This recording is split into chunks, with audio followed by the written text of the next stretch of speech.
Okay, out there in Marvel Land, face front, this is Stan Lee speaking. You've probably never heard a record like this before because no one would be nutty enough to make one with a bunch of offbeat artists, so anything is liable to happen. Hey, who made you a disc jockey, Lee? Well, Jolly Jack Kirby, say a few words to the fans, Jackson. Okay, a few words. Look, pal, I'll take care of the humor around here. You've been using the same gags over and over for years. Face front, true believers. Welcome back to the Marvel Saga. This is episode 4. I'm Nicholas Prom.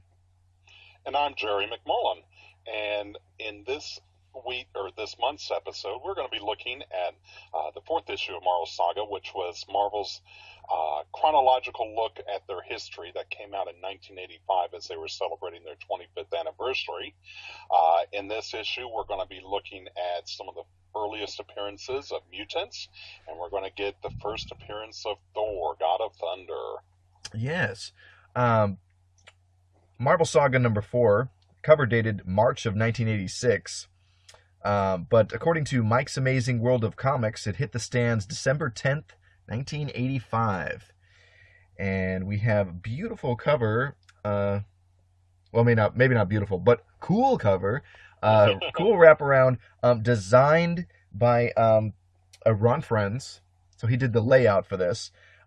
Penciled by Jackson Butch Geis. I'm doing air quotes for that, the Butch part. And inked by affable Al Milgram. Yeah, and again, the whole purpose of this cover, I mean, they really do ape Jack Kirby's work, because, I mean, looking at this cover, it's all Jack Kirby characters across the board. Yes. Thor, Odin, we get the mutants, Cyclops, Xavier, Magneto, and we even get the Fantastic Four with Submariner. Yeah. So these are all characters that came from the books that Kirby was working on, and it definitely has that Kirby feel, especially that classic pose of Odin with that hand outstretched. That is so Kirby right there. Absolutely. And Friends and Milgram are quite adept at, doing a Kirby ape rather nicely. Like capturing the Marvel House style to a T. And Butch Geis is rather versatile in his ability to just produce what is expected. Yeah. Yeah. I don't want to dog the guy, but I'm like, there's not a whole lot of like standout stuff in my mind of him. Like, but I've read like tons of comics with him, but I'm not like, what was it? Like. As I recall, didn't he do the very early issues of X Factor before Walt Simonson took over? I think that's right. Yes. And but he was one of those workhorses. He was he was a Bob Brown or a Don Heck. Or he's still alive when speaking of my past tense. But there's nothing to slag those guys. Hey, they have a career in comics and I don't. So but yeah, we have a cool original splash panel for this issue, drawn by Tom Morgan, who I am wholly unfamiliar with. That name doesn't ring any bells, and I'm actually bringing up his comic book database page just to try to see what I can come up with. It looks like he did some work on Captain America, Punisher 2099, Excalibur, Iron Man, and seemed to follow John Byrne a couple of times on like West Coast Avengers and Sensational She-Hulk. Okay. When he left those books. Yeah. So, but it does look like bulk of his work was with Marvel, but it looks like he did also do some DC work. Extreme Justice, Action Comics, Adventures of Superman. So. Oh, okay. Hey, he worked on the Big Blue Boy Scout. That's all right by me. Yeah. I like this splash panel. It's nothing like earth-shattering, but I will say he penciled and inked it, and it does look nice. Definitely in the Marvel House style, capturing that very well. which is probably why he was asked to do it. Well, and that's something that Stan Lee instituted early on in the Marvel age, was trying to get a Marvel house style in, and there were a lot of times, you would bring in a Don Heck or someone along that lines to take over a book to free up Kirby to do other books, Right. but you still wanted it to look like a Kirby book. Right. And one of the stories, and I heard this directly one of the times that I spoke with Neil Adams. Oh. Neil Adams was the original artist on Thor after Kirby first left. Oh. That Stan Lee thought, they were obviously upset that Kirby was leaving Marvel, because Kirby was doing Thor and Fantastic at that point when he left Marvel. And so Stan Lee immediately hired Neil Adams to take over the Thor book.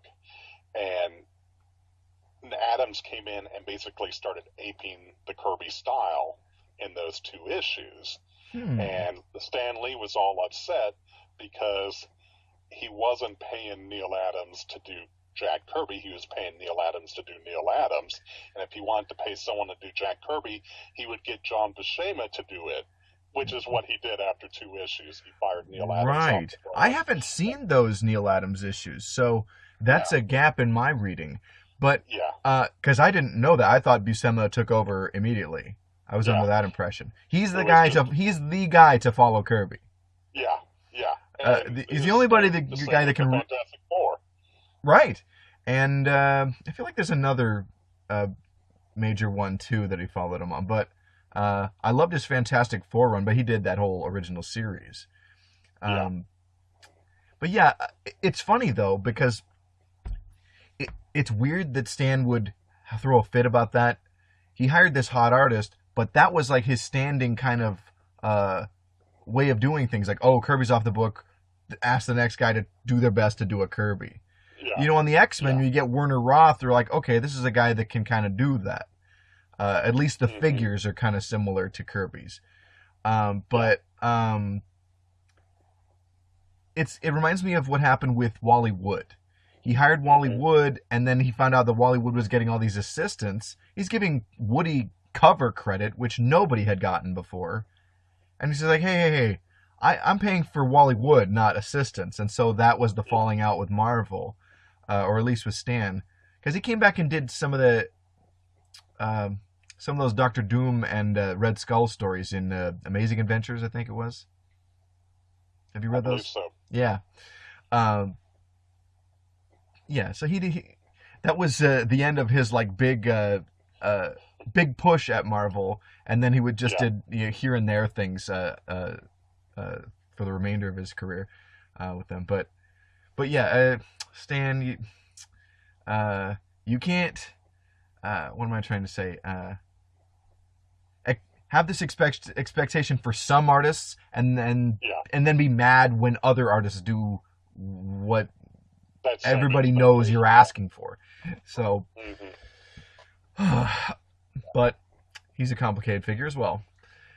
And I'm going to leave that right there for now. All right, so let's get back to Marvel Saga 4. Sorry. No, that's all right. We both went down that rabbit hole, and we both enjoyed it. So, yes. The book starts out with a pair of government agents, FBI agents, watching a TV news report about this mutant who we know as Cyclops shooting I-beams out, and they're getting a case put together because, obviously this is something that concerns the government. And these agents, it's Fred Duncan and do you remember the other guy's name? I don't. I'm trying to find it. A lot of these characters, as I'm like, I don't remember these guys in the further, like in the greater saga of Marvel Comics. I'm like, who are these guys? So they just didn't register. They're just government agents. Well, these guys did appear multiple times in the X-Men books early on, because we see Xavier come into their office and start talking to them and explain, hey, mutants aren't really the bad people that you think they are. We can work together, and I can help you with this rather than us be at odds with each other. Right. And he and uses his like, powers to kind of soften him up, But but you do what you got to do. It's for the greater good, right? Yeah. So then we start looking into the origins of Charles Xavier, and his story has gone up and down and up and down. It seems like every 10 years they kind of go back and add more to his backstory, right? For whatever the current event going on in Marvel Comics at that time. But we see, Xavier as a young kid. He's adopted. He and his mom remarries into a family with the money. He's got the stepbrother Kane Marco, who would grow up to become Juggernaut. Yeah. And I love Xavier, that character. Yeah. Full head of hair. Yeah. He hadn't lost it yet. It shows him growing up. He meets Myra McTaggart. Yeah. Who would be his on and off again romantic interest, at least until Lilandra came along. Or until the Banshee came along. But, it's that Sean Cassidy and those luxurious locks of hair. I think it's like, Charles, you can't compete, buddy. Yeah, absolutely. This says that Xavier lost his hair. He went bald as a teenager. Yeah, which has got to be really, really bad. Yeah, I mean, like, I'm glad that's a lot of testosterone. or a lack thereof. Oh, okay. Yeah. All right, you went there. But through all this, he still has full use of his legs. He hasn't been put into the wheelchair yet. Yes. So we see a story where he visits Egypt and he encounters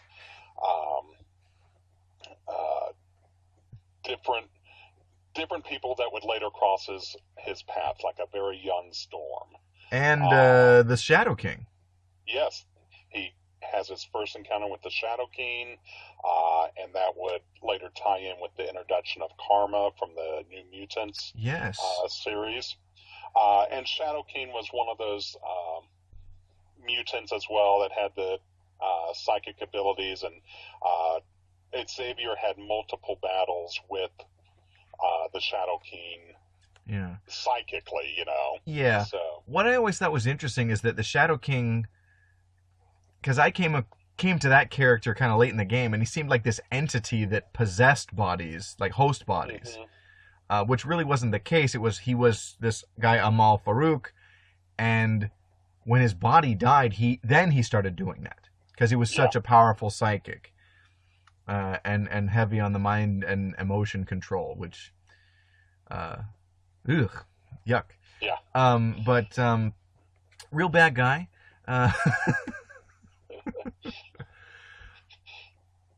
All right. Then we get the first meeting between Charles Xavier and the man that we would come to know as Magneto. Yes, it's post World War II. They're in, what is it, Israel, the state of Israel, Yes. and they're working with Holocaust survivors and people who are reeling with the aftermath of the war. Yes. Specifically, a young lady, Gabrielle Haller, Yes. who would become quite prominent later. Yes. Because Xavier and Gabrielle would father the mutant known as Legion, Yes. who now has his own TV show. Have you watched that? I got to be honest. I watched the first episode and it didn't stick with me. I just couldn't get into it. Yeah, I'm like, I kind of have like almost no interest, so Yeah. I haven't watched it. I know people that are watching it and love it and swear it's the best show on TV. Wow. I gave it a try. I couldn't. Yeah. I wasn't attached to it. I Yeah. didn't it's feel like, that connection to it. I never really gravitated towards the character of Legion, so it's kind of a hard sell for me. Yeah. I realize through as a part of Xavier's life, and he's added to the X-Men story significantly. There's important dramatic elements to him existing, but I'm not terribly interested in him. Yeah. But I gotta point out, like, okay, Xavier like helps this catatonic patient, Gabrielle Haller, and then they become lovers. We're already seeing lots of unethical stuff from Xavier. Yeah. And it doesn't stop here. Just wait till he becomes a headmaster of a school. Yeah. You know, and also, by the way, in those early issues of the X-Men, he mentions like he's in love with Jean. They dropped that plot line, but that's there. And which is super inappropriate because he seems like he's like middle-aged. Mm-hmm. And she's like, what, 16? Yeah. Yeah. Yeah. Pretty unsavory. Yeah. But maybe we'll move on. Comics. You know, but this is written by a guy who stole another man's wife, Stan Lee. You know, so... And other unscrupulous things throughout his career. But let's carry on. Yeah. Anyway, we start seeing the Magneto and Xavier relationship, and they truly do become friends, but they don't always see eye to eye. Yeah. Magneto is a little bit more militaristic. He's willing to do what needs to be done to make things right, where Xavier's of the opinion, hey, let's talk through and come to mutual agreement on stuff, and Magneto just says, I'd rather punch someone in the face to get what I want. Right. You know, because Xavier is more idealistic. He's had some adversity, but he still believes in the inherent goodness of people. And Magneto has seen the worst that humanity has to offer as a Holocaust survivor. And I think the dynamic between these two characters is endlessly fascinating. Yeah. And of course, we got to get Nazis involved. Of course we do. With Magneto being a Holocaust survivor, we encounter... these jerk-offs from Hydra. Yeah. Baron Strucker, who has all the hidden Nazi gold that the U.S. forces could never find in Europe following the war. Right. Strucker has it. Magneto and Xavier stop Strucker, and Magneto just takes the gold and says, I'm out of here. I'm going to use this to fund my own operations. Stay out of my life. I'm going to do what I need to do. You can keep Gabrielle. Go. You know? Yeah.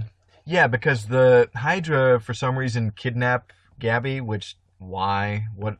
Does she know where the gold is? Is that what it was? I don't think so. I don't.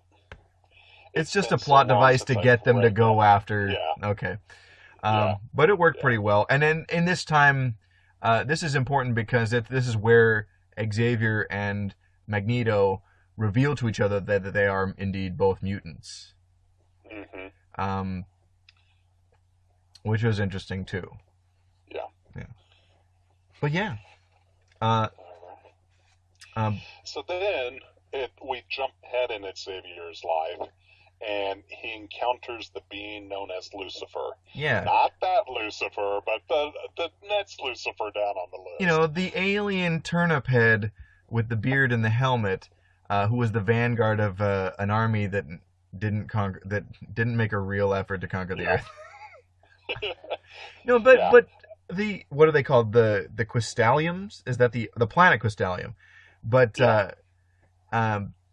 Lucifer's people, I know they've showed up a couple of times. I think in the Silver Age, but that's about it.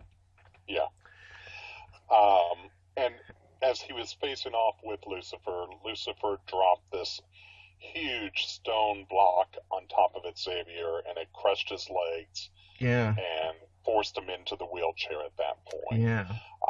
So at this point, crippled, Xavier goes home and decides to open up a school for gifted youngsters, and starts recruiting young students like the aforementioned Jean Grey, yes. who, according to this, was 11 years old when she first started.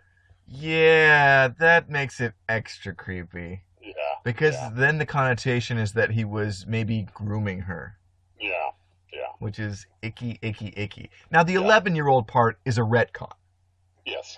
That's not Stan's original idea, but he did have the idea that this older guy is in love with a teenager, at least for a few issues, Mm-hmm. and thought Yeah. that was okay for publication. Ick. Well, when you're the writer and the editor, things get pushed through quite easily. Yeah, it's too bad he didn't have Julie Schwartz there to say, like, All right. So now we're going to go, because, we saw him back on page 1. We're going to get into Cyclops' story. We sure are. Scott Slim Summers. Yeah, I always love the Slim that part. Name of Slim. They kept pushing it like they really wanted it to stick, and it just never did. Yeah. Other than Wolverine tends to bring it up every now and then. So, Yeah. we find out about Cyclops' origins. Initially, he had one brother, Alex. Yeah. His parents were pilots, and they were making a trip, and their plane exploded. There was only one parachute, so they put the parachute around the two boys, push them out the plane.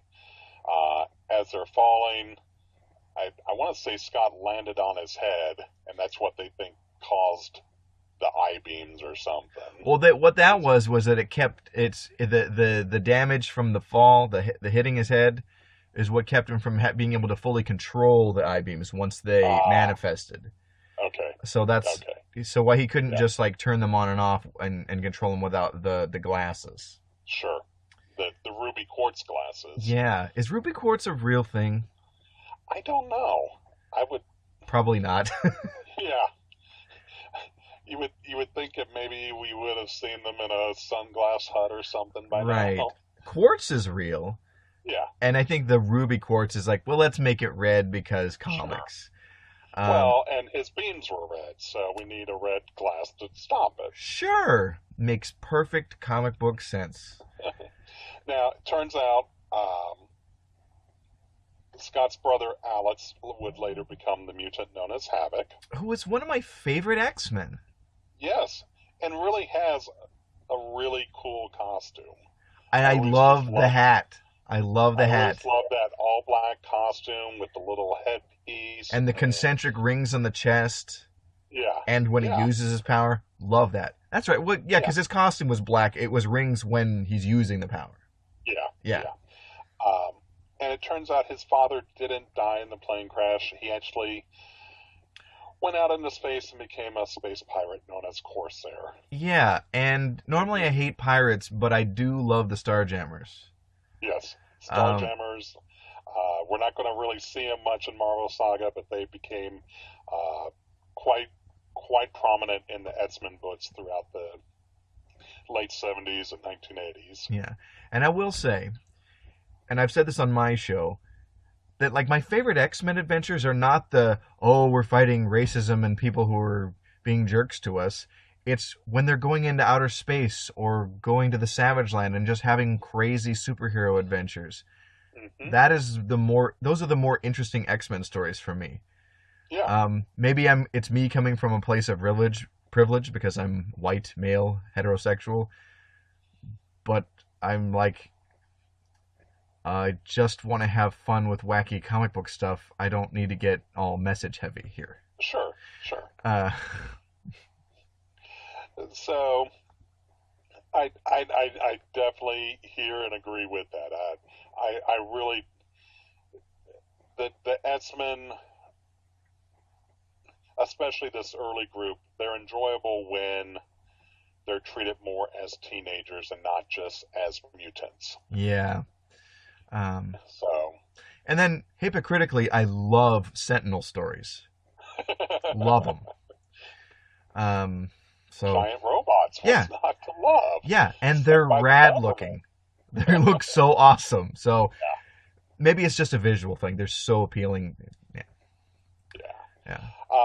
So we see Cyclops come across his first adversary, this two-bit criminal known as the Living Diamond. No, he's not the living diamond yet. Jack of Diamonds. He becomes the living diamond when he... Let's back up a little bit. Okay. Jack of Diamonds was exposed to radiation that I see it. turned on his latent mutant powers, and so his hands are like diamonds. And he can, break through anything because it's the hardest substance on Earth. Yeah. But he ropes Cyclops into being a criminal with Helping him. him out. Yeah. And then he gets the bright idea, I'm going to expose myself to more radiation and become more powerful. And so his whole body becomes diamond. I gotcha. That's Yeah. right. And so Professor in Jack, then the living diamond tries to kill Professor X, who's trying to recruit Scott, and then he becomes petrified and explodes or whatever. Yeah. Yeah. But at that point, Cyclops joins the school, becomes the first official student. I mean, although Jean Grey has been there on and off apparently, but Yeah.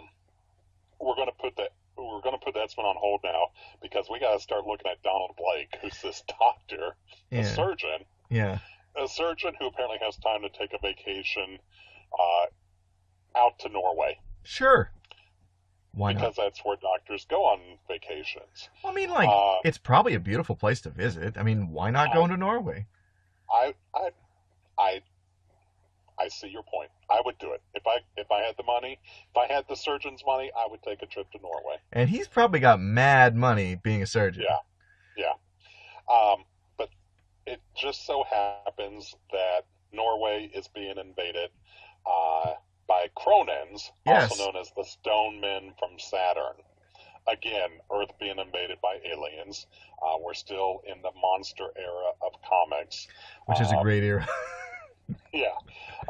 And, Donald Blake sees these aliens, and he's got to go tell someone, warn the Earth about these aliens, and of course they see him and start chasing him, so Donald Blake goes and hides in a cave thinking that they won't find him there, and he kind of keeps moving deeper into the cave, and he encounters a stick. Yes. Just a stick laying there. But, It's a pretty we cool looking haven't stick. yeah. Donald Blake, he was walking with a limp before. He had a cane before. So he figures, all right, this stick could maybe help me get around some in the cave. Maybe I can use it for leverage to move a boulder or something. And he happens to just strike the stick down. Yeah. And Because he got trapped in the cave. yeah, when the stick makes contact with the stone, lightning explodes around him, and his body starts transforming. And lo and behold, he is Thor, God of Thunder, and he's holding the stick has become his hammer. Yeah. We know that hammer now as Mjolnir, and Yeah. it would be like 30-some issues before it's actually called Mjolnir for the first time. Really? It doesn't get known, and I heard this earlier today, it doesn't get known as Mjolnir until the book actually changes from Journey into Mystery into Thor, Oh. that it's named for the first time. It's just his hammer. Jeff and I covered the last issue of Journey into Mystery and the first issue of Thor. It's a great fight with Hercules. Yes. We covered that. I love those issues. They are really awesome. Yes. And so, Thor is here, and it's like he's come back to life. Yeah, and at this point, Thor does not speak in his Thor speak, the these and thous verily. Yeah. He just talks like a regular guy, which I'm glad that they quickly developed the Shakespearean speech because it's so much fun. Yeah. So, Thor, we start then getting into the back history of the Norse gods with Odin and Yeah. Odin, who bailed on his wife to just go have a child with Gaia, the Earth Mother, or whatever. As gods are wont to do. And and Frigga seems totally cool with it. Polyamory in Asgard. But it's cool. Ain't no party like an Asgard party. Yes. Anyway, it is a good introduction into bringing the Norse gods into comics that they could then leverage and start building more characters from. I mean, we won't see, if you were reading the Journey into Mystery Comics, it's a slow introduction into Asgard. You know, first we meet Loki, and then we meet Odin, and then we get to actually see Asgard for the first time. Yeah, I mean, because wasn't Journey into Mystery for a while like Thor the lead feature, but there's still like monster story backups? Yes. And Yes. then once Thor takes over the book, then we have the Tales of Asgard backup feature that would go on forever and is awesome. And we got to see all these old stories building on the history of Thor. And I love that. He got to have current adventures and then older adventures kind of being published concurrently. And I don't know. I think that is a wonderful formula that they struck upon there. Yeah, it definitely. We need more of that. Yes. Yeah. And I really want to see more of books that like have a lead feature and an ongoing backup feature. Period. That would be really awesome. I know it's got to be a pain for editors when they're gonna put it in a trade paperback, but for the issue to issue comic book reader, it's totally awesome. So we get into the story of Odin and his son Thor and the stepson or adopted son Loki. Yeah. Who would come over from the ice gods. Yeah, he's a son of a frost giant. Yeah. Ice giants. Yeah.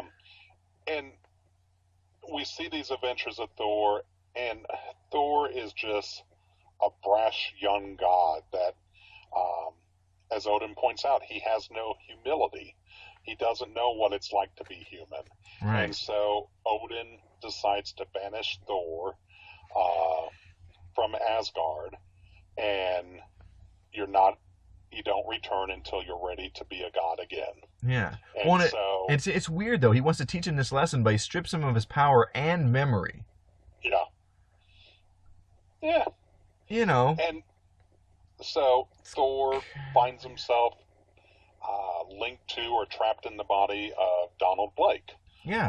who's the aforementioned doctor. And so finding this stick was his way to become Thor again. Yeah. So then once the Thor, we get a little demonstration of all the wonderful things that he can do with his hammer. Yeah. Call in rain or snow, call in the lightning, make it storm. Yeah. And he finds he can change back into his Donald Blake self. And he finds that, hey, I throw the hammer, it comes back to me. Which How is cool awesome. is that? That's Yeah. so awesome. Yeah. And then he soundly defeats the Stone Men. Yes. Uh, As a god of thunder should do. I mean, right? the aliens go running back to their ship, take off, leave Earth, never to come back again. They do make some appearances from time to time. They're one of those alien races that writers like to bring back every now and then, just because the Stone Men of Saturn is such a cool name. I remember when The Thing got his own series. There was a storyline where he met them, which was pretty fun. Yeah. So we shift over to Dr. Henry Pym. Henry Pym. Yeah. It's been an issue or two since we've talked about Dr. Pym. Yes. He's the guy that shrinks down into the anthills. Yes. And he poured down his formula down the drain and said, I'm not going to do that again. Yeah. But then he changed his mind because the story was popular. Yeah. It's amazing what letters to the editor will do to a storyline. Right? Yeah. Yeah, never mind. Now I'm going to be a superhero. He creates the cybernetic helmet so he can communicate with ants. and comes up with his rad costume, and starts having shrinking and ant controlling adventures, Yeah. which are Now, fun. just throw this out there. Um, just because in my research with my Essential Showcase blog, I know DC had recently introduced Ray Palmer as the Atom Yeah. prior to Ant-Man coming in. I wonder how much of Ant-Man was truly reader demand and how much of that was Stan Lee looking at what DC was doing with a small character and saying, hey, I have this character already, why don't I bring him back and use him again? Right. In the Atom, fun concept, and was popular, I mean, reasonably. Not a totally new idea, because we'd had Doll Man in the Golden Age, but Sure. but shrinking heroes, that, I mean, like, it might not be practical for fighting crime, like in a real sense, but visually for a comic book, it looks so cool to have Yeah. giant things or small things. They kind of write themselves. Hmm. So I can see, like, oh, this will be a series that I can crank out stories. You can come up with all kinds of wild ideas about shrinking. So I can see the appeal from a writer standpoint to say, you know what, what's good for the goose is good for the gander.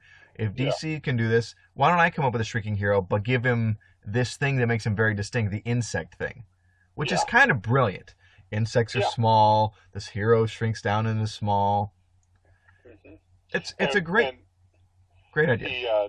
he develops the helmet that allows him to control and kind of communicate with the ants. Yeah. So he literally becomes like a general with hundreds of thousands of ants available to help him. And it becomes like a huge network. He can put out a message, and ants on the other side of the city can relay a message back to him.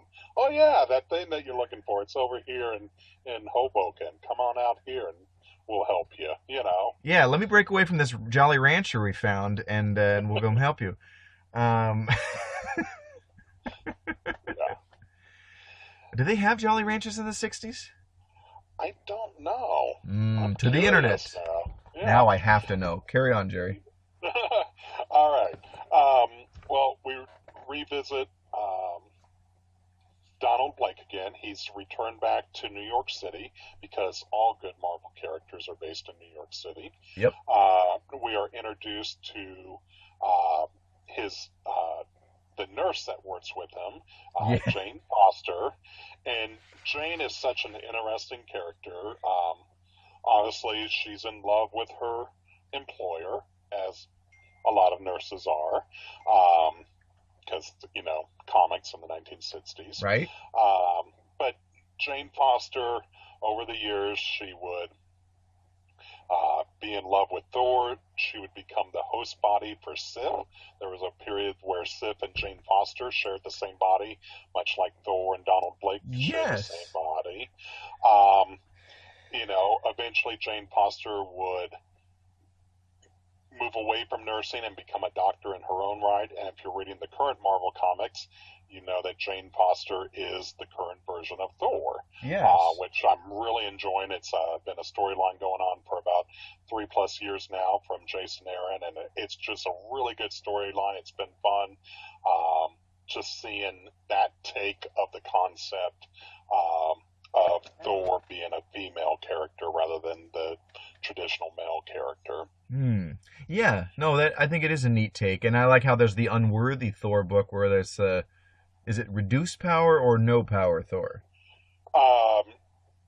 He doesn't have any of the magical powers, but he still has his strength. Oh, okay. That's interesting. Yeah. So you could be like a. I haven't read the book. I want to check it out. But it's kind of like you could do it like Not too far. It's kind of along the lines of like a Hercules. sure, or a Conan, Yeah. but set in the current age, which is interesting. Yeah. I did look up Jolly Ranchers. They were introduced in 1949. So Really? So Ant-Man's ants could definitely have been like, oh, I got to break away from this Jolly Rancher. to fight Egghead. That blows my mind. I would not have thought that they were that old. Yeah. All right. Well, we're going to move away from Thor here because we're getting the first of one of the most awesome team-ups in comics that has been revisited many, many times. Yes. We were teasing this last episode. Oh, yeah. Yes. We get the meeting between Prince Namor, the Submariner, and Doctor Doom. And this is such a the diabolical duo. Yes. And this is such a great team. That their relationship throughout the comics is so awesome, and so many backstabbing turns that they have against each other. I love this. I mean, this and the Luthor Brainiac team are like, oh, give me those villain duos, please. Yeah. Yeah. Well, and it works on so many levels because Doom has the science and scientific background and all these incredible gadgets, and Namor is super strong and commands the oceans and all the creatures in the oceans, and they're both monarchs of their own realms. Yeah. So and they both have these incredible egos.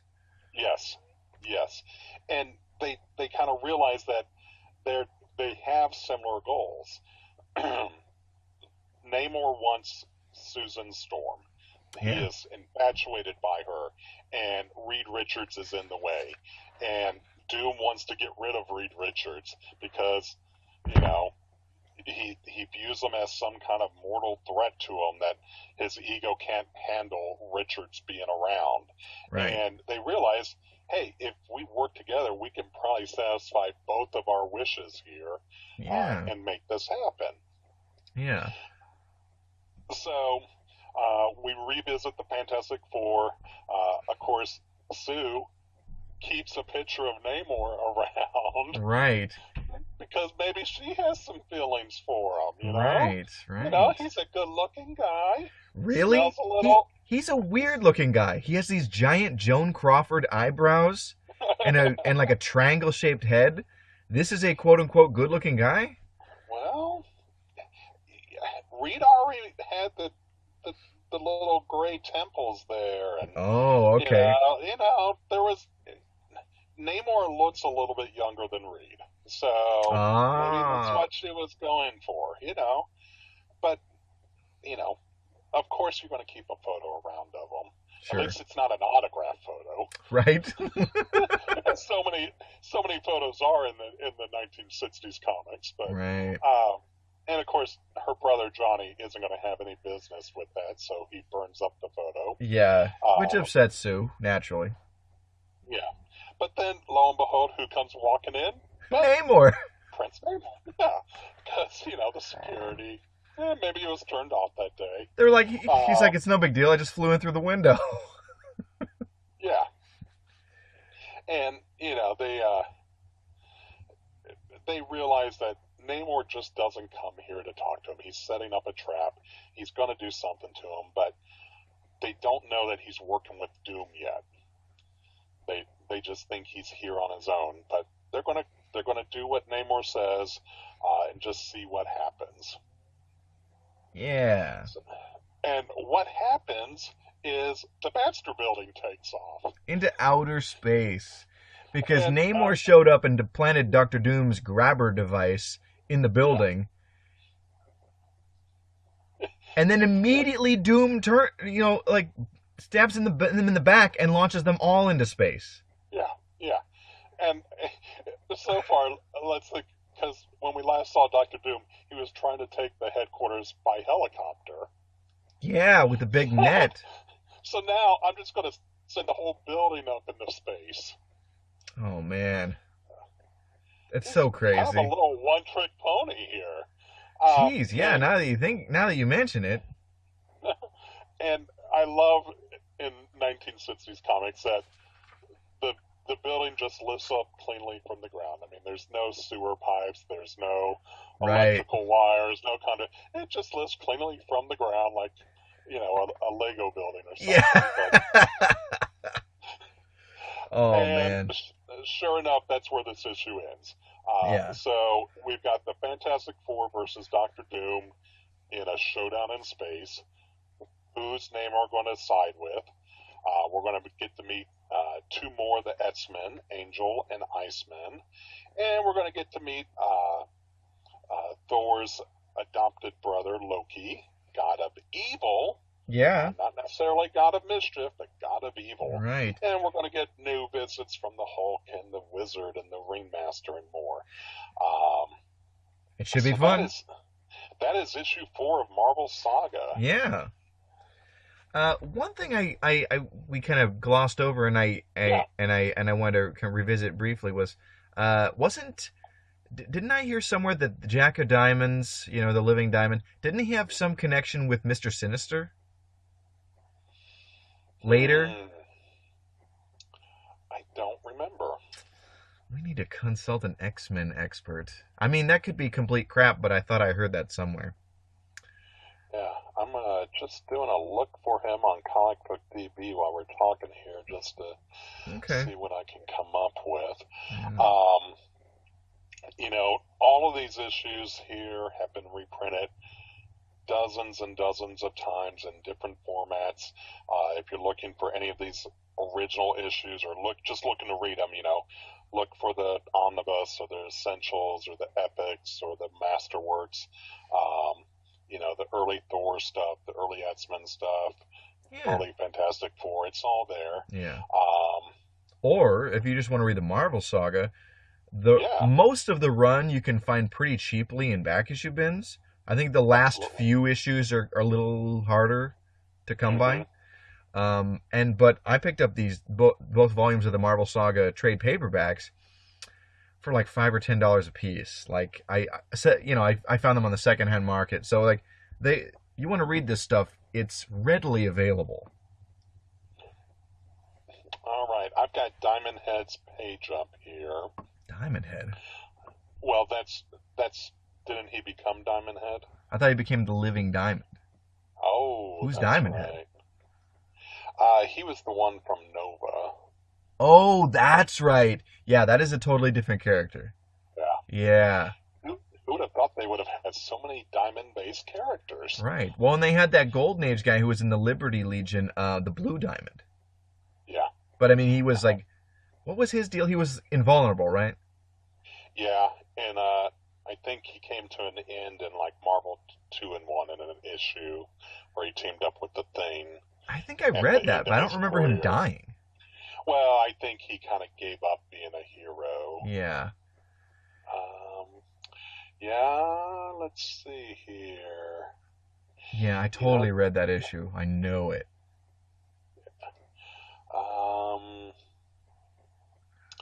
Looking at a chronological appearance, Jack of Diamonds really hasn't been used that much. Okay, well, I could be full of crap, too. No. Looks like he was most recently used with the Children of the Atom series, and maybe they were tying something in there. But yeah. That is one of the good things about the Marvel Universe is writers have continued to mine the original material for years and years. Yes. And make connections and reintroduce characters like this, so that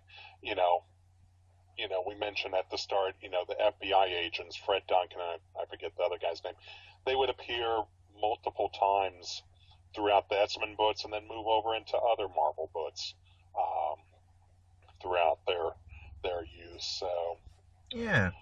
Well, and it's just like, we talked about the Summers brothers.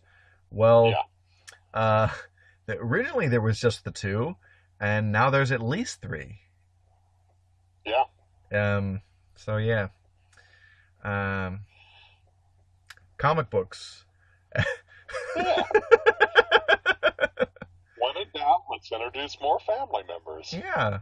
So. Yeah, because we didn't learn from sitcoms how lame that is when you have let's have a baby on the show, But I guess this is different when you have a lost brother or something that is dramatically interesting.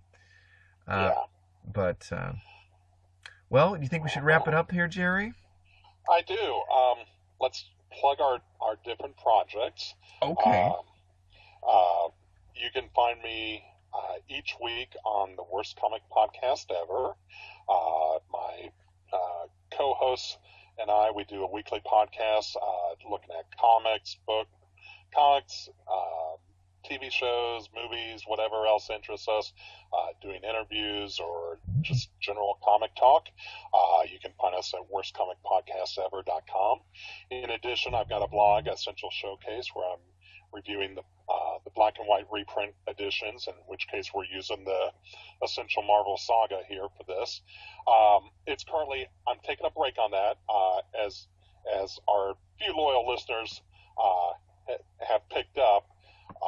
We had an extended break here between episodes 3 and 4. I had a little bit of a knee surgery done, and I appreciate you all waiting as I got better from that, and we're back on track to get this out on a monthly basis going forward. And Nicholas, I appreciate your patience with me. It was no problem, Jerry. You know, these things happen. Yeah. I would hope that you would be as understanding with me if I had a similar situation. Absolutely. Nicholas, where can people find you at? Well, Comic Reflections is my show, and it's mostly weekly. Silver and Bronze Age comic book talk every episode, and that is on iTunes and Stitcher. You can follow me on Twitter at Comic Reflection. We have a Facebook page and a Facebook group.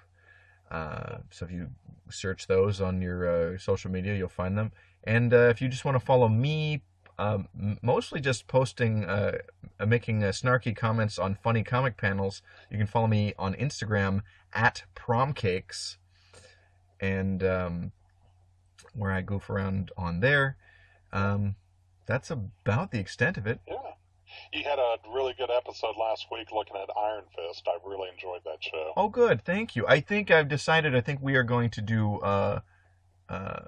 one more Iron Fist episode to kind of capitalize on the new Netflix new Netflix show, which is kind of boring. But I did get that watched during my recovery period. It was good, but it wasn't as great as some of the other Netflix shows. Yeah, I am only about 10 or 11 episodes in. I'm not quite done with it, but yeah, it's a letdown really only compared to the other Netflix shows. Exactly. Like, it's a pretty good show. Yeah. But it's just not mind-blowing like Daredevil was. And it's not just like, oh my gosh, this is so good like Luke Cage was. Exactly. Luke Cage, if I had the option, then I sat for 13 hours and watched them all back to back. With Iron Fist, I was content to watch one or two and then go do something else. Yeah. And I didn't have that urge always to see what was going to happen in the next episode. Yeah. I still liked it. I liked the cast. I liked the show, but I just didn't think it was great. It wasn't captivating like the other shows were. And I gotta say, sorry. No, go ahead. Okay, I gotta say, what Luke Cage did that was just this perfect sweet spot, because Daredevil and Jessica Jones had like a lot of the like really heavy dramatic hooks, like, oh my god, like really intense stuff that makes me kind of like not want to rewatch those series. Mm-hmm. But what Luke Cage was more like, man, I really like Luke and all these people around him. They're really interesting. To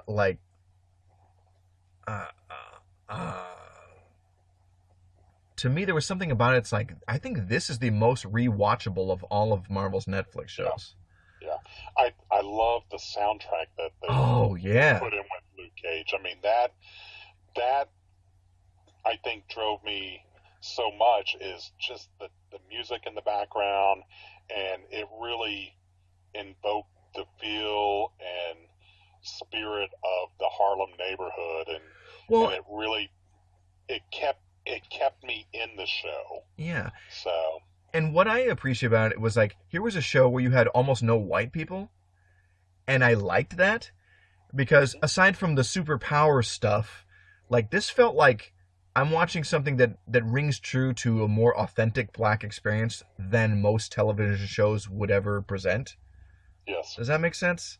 It does. And I liked that. I like that window into this, and I'm like, what a complicated world that you have to kind of navigate through. And I like it. I mean, it's a really compelling show. Yeah.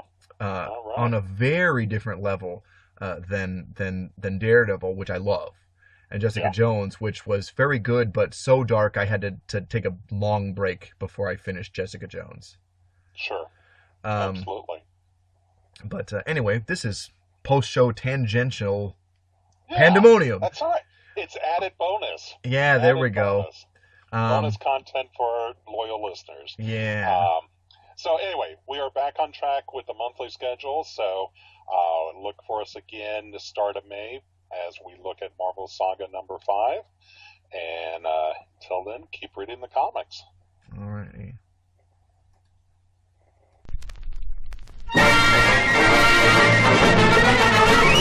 Stand a little straighter, walk a little prouder, be an innovator, laugh a little louder, go forever greater, we can show you how to, and when will you be then? You belong, you belong, you belong, you belong to the Merry Marvel Marching Society. March along, march along, march along to the song of the Merry Marvel Marching Society. If you growl, if you groan, with the dour, sour outlook, if you howl, if you moan, you can lose your sour trust in keeping trim and in step with the vim and outstep of the Merry Marvel Marching Society. Be an early riser, Strive to be ambitious, speak a little wiser, try to be judicious, be a good advisor, never ever vicious. and when Will you be then? Face front! Lift your head! You're on the winning team! You belong, you belong, you belong, you belong to the Merry Marvel Marching Society. March along, march along, march along to the song of the Merry Marvel Marching Society. If you growl, if you groan, and your score is merely 0, do not howl, do not moan. You can be a superhero marching right along to the fighting song of the Merry Marvel Marching Society. Stand a little straighter, walk a little prouder, be an innovator, laugh a little louder, grow forever greater, we can show you how to